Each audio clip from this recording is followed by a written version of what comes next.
Tunangan saya mengundang saudara kembarku yang kasar tanpa sepengetahuan saya untuk mengejutkan saya di pernikahan kami. Saya, pria 28 tahun, bertunangan dengan pacar saya selama 3 tahun, wanita 26 tahun, beberapa bulan yang lalu dan seharusnya kami menikah 2 hari yang lalu. Pacar saya adalah orang yang normal dan cukup santai sebelum kita bertunangan, tapi begitu dia memakai cincin di jarinya, dia menjadi orang yang mengendalikan dan keras kepala yang tidak mau mendengarkan apapun yang saya katakan. Dia yang merencanakan seluruh pernikahan dan tidak mempertimbangkan pendapat saya sama sekali dan melakukan apapun yang dia inginkan. Dia mengundang siapapun yang dia inginkan, bahkan tamu saya, termasuk teman lama saya yang sudah lama tidak berbicara dengan saya. Saya sudah mengatakan beberapa kali kepadanya untuk tidak mengundang mereka karena itu hanya akan menjadi canggung bagi semua orang yang terlibat. Tetapi dia yakin bahwa semua orang yang pernah mengenal saya harus diundang. Jadi akhirnya saya menyerah mencoba dan membiarkannya melakukan apapun yang dia inginkan dan hanya berharap bahwa sisi baru ini akan kembali tersembunyi setelah kita menikah. Dia selalu memiliki masalah kontrol bahkan sebelum saya bertemu dengannya. Itu yang teman saya katakan yang memperkenalkan saya padanya, tapi saya tidak membayangkan sesuatu yang buruk seperti ini. Dia harus menjadi orang yang mengatur segalanya setiap saat dan segala sesuatu yang dia katakan harus terjadi atau dia akan kehilangan kendali atas dirinya. Saya menghadapinya selama beberapa minggu menjelang pernikahan tanpa sepatah kata pun karena saya memang mencintainya, tapi kemudian dia melakukan sesuatu yang benar-benar tidak terampuni. Ketika kami membuat daftar orang yang akan diundang beberapa bulan yang lalu, tunangan saya bertanya tentang saudara perempuan saya. Saya sedikit terkejut karena saya sudah sangat jelas mengatakan kepadanya beberapa bulan setelah hubungan kami bahwa saya sudah tidak berkomunikasi dengan saudara perempuan saya 10 tahun yang lalu dan tidak pernah mendengar kabar darinya sejak itu. Itulah yang saya inginkan. Dia sudah bertemu dengan keluarga saya 6 bulan setelah hubungan kami dan ketika dia melihat beberapa foto keluarga di dinding, tentu saja dia bertanya siapa gadis yang sama persis dengan saya di semua foto masa kecil saya dan saya harus menceritakan tentang saudara perempuan saya yang terasing. Saudara kembarku, 28 tahun, dan saya berhenti berkomunikasi 10 tahun yang lalu karena insiden yang mengubah hidup saya menjadi lebih buruk. Saudara perempuan saya dan saya tidak pernah berteman saat kecil. Meskipun mudah untuk salah paham dari foto-foto, karena kita terlihat seperti dua anak kecil bahagia yang terus-menerus berpelukan dan tersenyum, tapi itu hanya untuk kedamaian orang tua kami, tapi di balik layar, kita selalu bertengkar tentang segala hal kecil. Itu bukanlah rivalitas kecil antar saudara yang kebanyakan orang mungkin pikirkan saat ini. Kami tidak mencintai satu sama lain, kami sama sekali benci satu sama lain dan berusaha keras untuk saling mengalahkan sepanjang waktu. Ini tidak berhenti sampai kami masuk SMA dan saya berhasil mendapatkan nilai lebih baik darinya dalam ujian SAT saya. Dia marah karena itu dan menolak bahkan melihat saya selama beberapa hari setelah itu, yang bagus bagi saya dan saya merasa seperti saya telah mengalahkannya sekali untuk selamanya. Sedikit yang saya tahu bahwa yang terburuk masih akan datang. Beberapa minggu kemudian, saatnya untuk melihat perguruan tinggi mana yang kami terima. Baik saudara perempuan saya maupun saya adalah siswa berprestasi tinggi, jadi kami mengharapkan akan diterima di semua perguruan tinggi yang kami lamar. Pilihan pertama saya adalah Yale dan pilihannya adalah Princeton. Saya bahkan tidak mempertimbangkan mendaftar ke Princeton karena saya pikir jika dia ada di sana, saya tidak ingin berakhir di tempat yang sama. Tapi teman-teman saya meyakinkan saya untuk mendaftar pada menit terakhir, karena saya tidak bisa membuat keputusan tentang masa depan saya berdasarkan hal sepele, seperti apakah saudara saya akan pergi ke tempat yang sama, dan sudah saatnya kita melepaskan rivalitas konyol ini, jadi saya mendaftar juga. Akhirnya, saya diterima di kedua perguruan tinggi tersebut dan sementara saudara perempuan saya juga diterima di Columbia. Dia tidak diterima di Princeton. Itu pukulan besar baginya karena dia hanya berbicara tentang pergi ke Princeton sejak tahun terakhir dimulai dan saya bisa merasakan bahwa ini hanya akan semakin buruk setelah dia mengetahui bahwa saya diterima. Dan ternyata, saya benar. Saya berencana untuk merahasiakan penerimaan saya di Princeton karena bukan seperti saya akan pergi dan saudara perempuan saya tidak perlu tahu. Saya tidak takut melukainya, tapi saya hanya tidak ingin ada drama tambahan sebelum saya pergi kuliah. Tetapi saya kira orang tua saya telah mengetahuinya dengan cara apapun, mungkin mereka telah melihat surat kami. Singkat cerita, ibu saya memutuskan untuk mengadakan pesta kejutan untuk kami berdua dengan nama-nama perguruan tinggi tertulis di kue kami. Saya tidak tahu apa-apa tentang itu. Jika saya tahu, mungkin saya akan melakukan sesuatu untuk mencegahnya. Begitu saudara perempuan saya melihat Princeton di kue saya, dia menghina dan mengatakan bahwa saya bahkan tidak mendaftar, tapi saya kira dia bisa menebak dari ekspresi wajah saya apa yang sebenarnya terjadi. Dia mulai berteriak di wajah saya tentang bagaimana saya telah menghancurkan hidupnya dan mencuri masa depannya dari dia, sementara saya mencoba menjelaskan bahwa saya tidak tahu bahwa dia tidak akan diterima dan tidak bermaksud melakukan hal ini padanya. Tapi tentu saja, dengan sejarah persaingan dan rivalitas kami, Itu agak sulit untuk dipercaya meskipun saya benar-benar merasa bersalah tentang apa yang terjadi.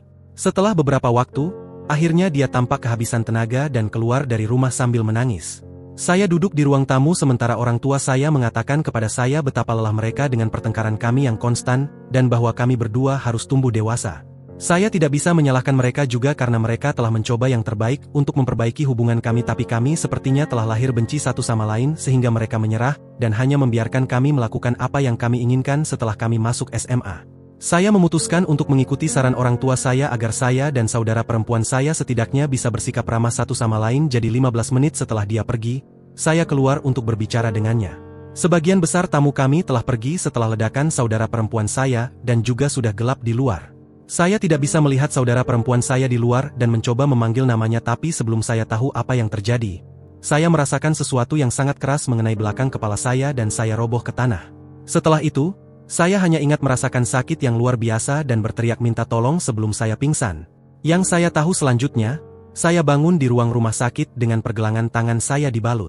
Setelah saya bangun, orang tua saya memberitahu saya bahwa saudara perempuan gila saya telah menunggu di luar untuk saya keluar, dan ketika saya memanggil namanya, dia memukul saya di kepala dengan sekop. Dan kemudian, untuk tambahan, dia menginjak pergelangan tangan kiri saya sekuat mungkin yang membuatnya terkilir.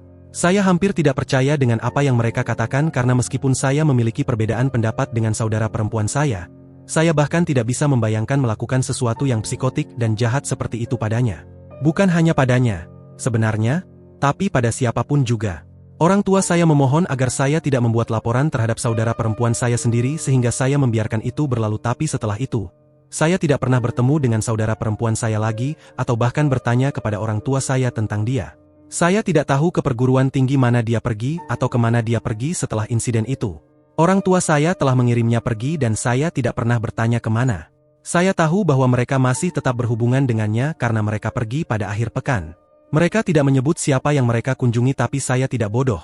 Saya tahu mereka pergi untuk melihat saudara perempuan saya.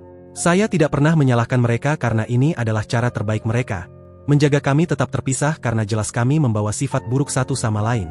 Setelah saya pulih dan dianggap sehat oleh dokter, saya mulai kuliah, tapi karena saya sudah melewatkan beberapa minggu, saya tertinggal dan nilai saya semester itu tidak memuaskan bagi saya. Di atas itu, saya sering mengalami migrain karena cedera kepala, dan benjolan di bagian belakang kepala saya adalah pengingat konstan tentang apa yang saudara perempuan saya lakukan kepada saya dalam kemarahan. Tak perlu dikatakan, saya cukup terganggu emosional tahun itu dan harus mendapatkan terapi untuk merasa seperti diri saya kembali. Sudah 10 tahun sejak itu dan saya melanjutkan hidup saya sekarang. Orang tua saya dan saya tidak pernah membicarakan saudara perempuan saya, dan juga tidak ada yang lain dari keluarga saya. Saya yakin mereka semua masih tetap berhubungan dengannya tapi memiliki kecerdasan untuk tidak membicarakannya ketika mereka bersama saya. Jadi ketika tunangan saya bertanya tentang dia, saya memberitahunya bahwa kami tidak mengundangnya dan menganggap bahwa itu akan menjadi akhir dari diskusi. Saya tidak pernah memberitahunya secara tepat apa yang terjadi, tapi saya pikir saya tidak seharusnya melakukannya. Jujur saja, hanya fakta bahwa kami tidak berbicara selama lebih dari 10 tahun seharusnya cukup membuatnya mengerti bahwa saya sama sekali tidak ingin saudara perempuan saya di sekitar. Tidak sekarang dan tidak pernah lagi. Dia harus menghormati itu, tapi dia mulai mengganggu saya dan tidak berhenti selama beberapa hari sampai saya marah padanya dan memberitahunya bahwa jika dia membicarakan saudara perempuan saya lagi maka saya akan membatalkan pernikahan itu sepenuhnya. Itu sepertinya membuatnya diam untuk sementara waktu, tapi kemudian, 2 hari yang lalu di hari pernikahan kami, saya menyadari apa yang dia lakukan di belakang saya. Pada hari pernikahan kami, saya berdiri di depan menteri, menunggu tunangan saya berjalan di lorong. Musik dimulai dan pengiring pengantin mulai berjalan, dan itulah saat saya melihat saudara perempuan saya di antara mereka, berjalan bergandengan tangan dengan salah satu teman saya yang terlihat bingung seperti yang saya rasakan. Bahkan saudara perempuan saya terlihat sangat bingung. Saya terdiam beberapa detik dan sama sekali tidak tahu apa yang terjadi. Tunangan saya akhirnya berjalan di lorong. Terlihat sangat bahagia dan tersenyum lebar, tapi saya tidak merasa apapun kecuali marah dan pengkhianatan. Saya tahu ini adalah perbuatannya dan tidak bisa percaya dia bahkan melakukan sesuatu seperti ini dan pada hari pernikahan kita. Lagi pula, saya merasa sepenuhnya terkejut, jadi tentu saja, saya tidak merasa terlalu emosional dan sebagian besar tamu saya bisa mengerti mengapa saya memiliki ekspresi wajah yang buruk saat tunangan saya berjalan di lorong menuju saya. Ketika dia akhirnya berdiri di hadapan saya, masih dengan senyum itu, Saya tidak menyia-nyiakan waktu dan bertanya kepadanya mengapa saudara perempuan saya ada di sana padahal saya sudah dengan tegas mengatakan kepadanya untuk tidak mengundangnya dalam keadaan apapun. Dia mengatakan bahwa dia tidak ingin membahas itu dan ingin menikah terlebih dahulu tapi jelas, itu tidak akan terjadi. Tidak lagi. Jadi saya memberitahunya bahwa kita perlu membicarakan ini sekarang juga dan dia mengakui bahwa dia telah memberitahu orang tua saya bahwa saya telah berbicara tentang ingin berdamai dengan saudara perempuan saya sebelum menikah. Itulah cara dia berhasil meyakinkan mereka untuk memberikannya alamat dan info kontak saudara perempuan saya. Dia mengatakan bahwa dia telah bekerja sangat keras untuk meyakinkan mereka hanya agar dia bisa mengejutkan saya dan bahkan mengatakan bahwa dia pikir sudah saatnya kita membuat perdamaian dengan masa lalu kita. Meskipun dia tidak tahu apa yang sebenarnya terjadi 10 tahun yang lalu. Kami berada di sana, berdebat bolak-balik selama sekitar 5 menit sementara tamu kami menunggu dan akhirnya, saya menyadari bahwa tidak ada gunanya bertengkar lagi untuk hubungan kami. Saya sudah selesai dan tidak ingin berurusan dengan wanita ini lagi jadi saya langsung keluar dari pernikahan. Saya bisa mendengarnya memanggil saya untuk kembali tapi saya tidak peduli dan terus berjalan sampai saya mencapai mobil saya. Kemudian, saya mulai mengemudi dan terus mengemudi sampai matahari terbenam. Saya tidak bisa menemukan hotel yang layak di sekitar jadi saya memutuskan untuk tidur di mobil saya. Saya membatalkan semuanya di telepon pada sore hari dan mengabaikan semua panggilan dan pesan dari tunangan dan keluarga dengan sengaja. Untungnya, saya memiliki cukup bensin untuk pulang ke rumah keesokan harinya tetapi begitu saya melihat mobil tunangan saya di halaman, saya memutuskan untuk tinggal di hotel saja. Sudah 2 hari dan saya belum merespons panggilan atau pesan dari tunangan saya. Orang tua saya juga telah mencoba menghubungi saya tapi saya tidak punya waktu untuk mereka sekarang. Sejujurnya, saya tidak bisa percaya mereka cukup bodoh untuk berpikir bahwa saya akan menyarankan untuk berbaikan dengan saudara perempuan saya dan terjebak dalam bohong tunangan saya. Setidaknya mereka bisa menelepon saya untuk mengonfirmasi apakah itu yang saya inginkan tetapi mereka memilih untuk percaya bahwa ini adalah jenis kejutan yang saya inginkan di pernikahan saya. Yang paling membuat saya marah adalah tunangan saya karena apa yang dilakukannya. Dia sama sekali tidak berhak pergi di belakang saya, memanipulasi orang tua saya, dan kemudian membawa saudara perempuan saya, yang telah saya tidak bicara selama 10 tahun, ke pernikahan kami. Dia telah menciptakan kekacauan yang luar biasa, yang tidak akan terjadi jika dia hanya menghormati apa yang saya katakan. Beberapa jam yang lalu, dia mengirimkan pesan panjang kepada saya tentang bagaimana dia baru mengetahui apa yang sebenarnya terjadi semua tahun itu dari orang tua saya kemarin setelah saya keluar dari pernikahan. Dia meminta maaf karena menyergap saya dan setuju bahwa seharusnya dia mendengarkan saya ketika saya mengatakan bahwa saya tidak ingin saudara perempuan saya di pernikahan kami. Dia juga menyebutkan bahwa orang tua dan teman-teman saya sangat marah bahwa dia melakukan hal semacam itu, dan dia mendapat omelan dari mereka semua. Tetapi dia juga menambahkan bahwa dia pikir saya seharusnya menyebutkan detail pertengkaran besar saya dengan saudara perempuan saya, dan seharusnya menyebutkan alasan pasti mengapa saya tidak bicara lagi dengannya agar dia tidak akan mengundangnya. Saya tidak setuju dengan itu sama sekali.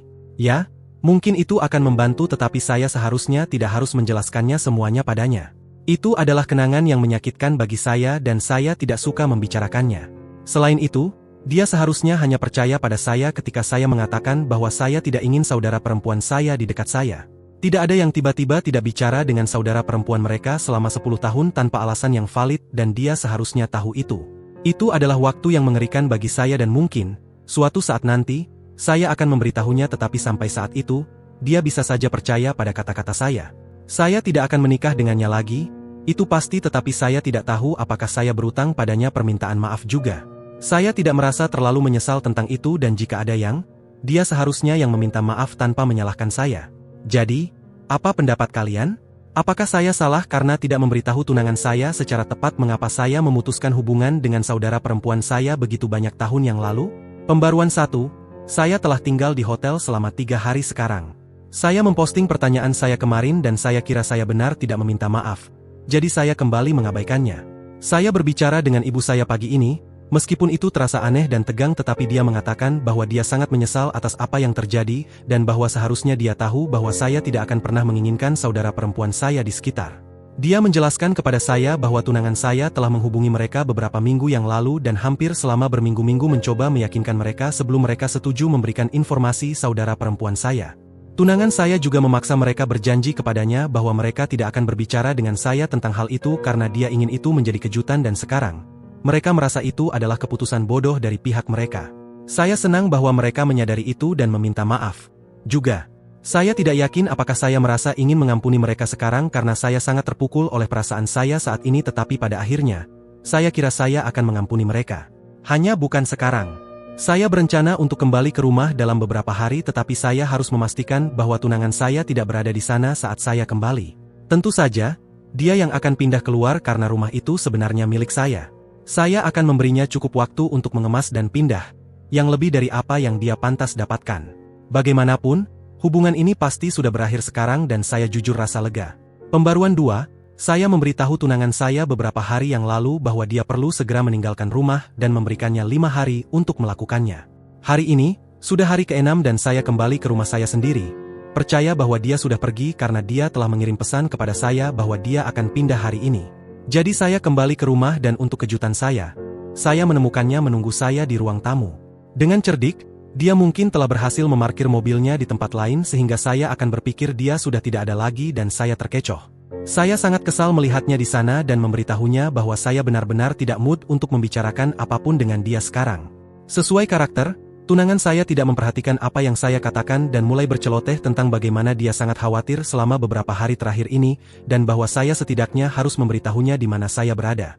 Saya tidak tahu mengapa, tapi entah bagaimana, tunangan saya telah mengasumsikan bahwa terlepas dari segala sesuatu yang terjadi, kita bisa melanjutkan hubungan kami dan melanjutkan dari mana kita berhenti, seolah-olah dia menghentikan permainan atau sesuatu.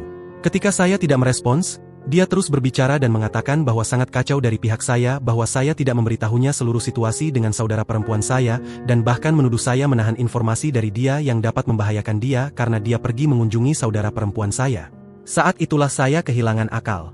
Saya tidak percaya bahwa dia berani pura-pura bahwa ini adalah kesalahan saya sehingga saya mengatakan padanya dengan sangat tegas, untuk segera keluar dari rumah saya saat itu juga dan bahwa hubungan kita sudah berakhir. Dia tampak sedikit terkejut, saya kira dia telah menganggap ringan semua yang saya katakan sehingga dia tidak melihat ini datang. Dia mencoba berdebat dengan saya dan tampak siap menangis, tetapi air mata tidak akan memengaruhi saya lagi. Saya mengatakan padanya bahwa dia harus pergi sekarang karena saya tidak bisa menahan melihatnya dan suara-suaranya membuat saya gila. Saya tidak bisa lagi menanggung omong kosongnya dan ingin dia pergi untuk selamanya. Saya pikir saya mungkin telah menyentuh sarafnya karena dia langsung menangis di tempat, tapi saya begitu lelah emosional sehingga saya tidak peduli untuk menghiburnya dan hanya meninggalkannya menangis di sana. Sementara saya masuk ke kamar tidur saya dan mengunci diri di sana untuk tidur sejenak. Saya mungkin tertidur sebentar karena ketika saya bangun, sudah gelap di luar dan tunangan saya sudah pergi. Saya tahu bahwa dia akan kembali nanti untuk mengambil barang-barangnya, tetapi untuk saat ini, akhirnya saya sendirian dan memiliki ruang untuk memikirkan dan memproses segala hal yang terjadi pada saya minggu ini. Pembaruan 3, sudah 3 hari sejak tunangan saya pergi tetapi dia belum bisa menerima kenyataan bahwa kita sudah selesai dan terus menelepon saya setiap hari. Saya tidak menjawabnya tetapi saya merasa sedikit kasihan padanya. Adapun orang tua saya, mereka datang kemarin dan meminta maaf dengan sangat atas apapun yang terjadi dan mengambil semua kesalahan pada diri mereka sendiri. Saya juga akhirnya bertanya kepada mereka apa yang saudara perempuan saya lakukan selama ini dan mereka memberitahu saya bahwa setelah insiden itu, mereka mengirimnya ke pusat rehabilitasi masalah kemarahan di mana dia menghabiskan beberapa bulan menjalani perawatan dan terapi intensif karena masalah mentalnya jelas lebih parah daripada saya. Setelah dia dinyatakan sembuh, dia akhirnya mulai kuliah tetapi harus menyewa apartemen di mana dia tinggal sendiri dan orang tua saya akan mengunjunginya di akhir pekan. Dia tampak lebih normal dan stabil setelah itu dan bahkan mulai bekerja pada waktu yang sama dengan saya. Selama 7 tahun terakhir, dia tinggal sedikit di luar kota dan menjalankan bisnisnya sendiri yang cukup bagus, saya kira. Mereka juga memberitahu saya bahwa setelah saya keluar dari pernikahan, saudara perempuan saya tampaknya merasakan bahwa dia menyebabkan ini dan langsung pergi setelah meminta maaf kepada orang tua kami karena muncul. Ternyata, dia telah diberitahu oleh tunangan saya bahwa ini hanya latihan dan bukan pernikahan sebenarnya, tetapi semuanya tampak sangat nyata baginya sehingga itulah sebabnya dia tampak begitu bingung. Orang tua saya juga memberi saya surat yang telah ditulis oleh saudara perempuan saya dan setelah mereka pergi, akhirnya saya membukanya dan membacanya. Sudah 1 jam sejak itu dan saya masih terguncang oleh isinya. Dia meminta maaf atas segala sesuatu yang dia lakukan kepada saya saat kami masih kecil dan kemudian sebagai remaja dan berjanji kepada saya bahwa dia telah berubah sekarang.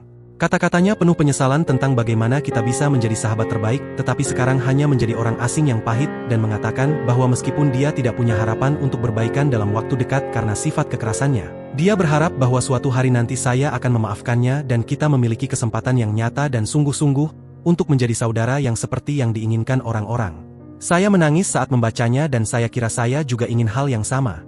Saya akan memberi diri saya waktu untuk memikirkannya dan mungkin, jika saya merasa siap, saya akan memaafkannya suatu hari nanti karena saya juga pernah cukup kejam padanya sebagai anak.